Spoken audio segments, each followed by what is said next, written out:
family photos from those years, the 7 members of the Chu family looked clean-cut, sharply dressed, and smiling. Like Asian Kennedys. Like Americans. No question. It made a pretty picture.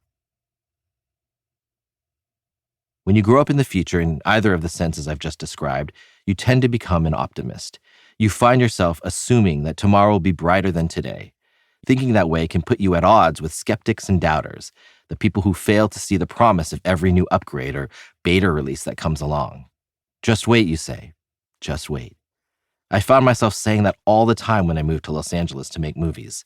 Hollywood, around the turn of the millennium, was traditional, nostalgic, and overwhelmingly analog, the opposite of the place I'd left behind. The change was so abrupt, it felt like a form of time travel. I figured out fast that my Silicon Valley origins gave me an advantage, and I pressed it for all it was worth. The tools I used, the projects I chose, all of it was shaped by my desire to use technology as an aid to storytelling, a belief derived from my hero, Steve Jobs, that technology could be the best friend that creativity ever had. For more than a decade, I watched as Silicon Valley products and systems opened up new possibilities for Hollywood creators. When I directed Crazy Rich Asians, I had the sensation that I was riding that wave, drawing on the strengths of both places, making good on so much of the promise I'd foreseen in my childhood. But in the years since 2018, something has changed. Actually, almost everything has changed. The relationship between my old home, Silicon Valley, and my new one, Hollywood, has gone from mutual benefit to something more like a demolition derby.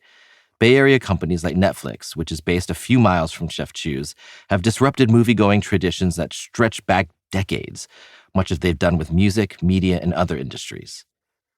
For somebody like me, who fell in love with movies because of big-screen communal spectacles, the kind that Steven Spielberg makes, this has been painful to watch, and it has put me in a deeply unfamiliar situation. I'm not used to regretting the changes that technology has brought, or feeling nostalgic for the way things used to be. When you grow up in the future, you never expect to be one of the horse and buggy people. But the collapse of Hollywood is only one of the dislocations that have upset my world and everybody else's. The 2020s have seen the rise of forces that a lot of us never thought possible. The pandemic, broad social unrest, threats directed at Asian Americans.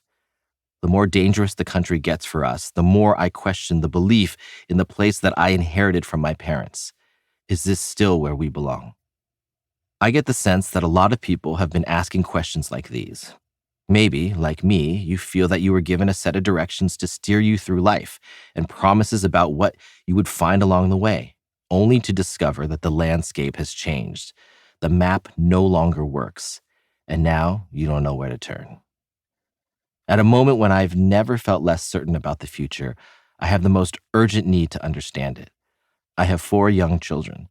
They are beautiful, brave, curious explorers who come to me every day with questions about this world they're beginning to discover.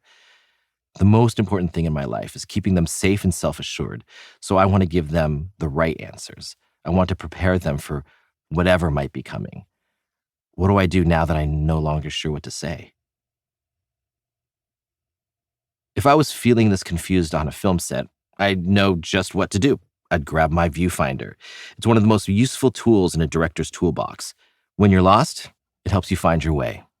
Here's how. When I'm on set, amid the confusion and mayhem and noise, everybody looks to me to decide how we should film a scene. How should we frame the shot? Where do we put the camera? I walk to a spot that seems promising.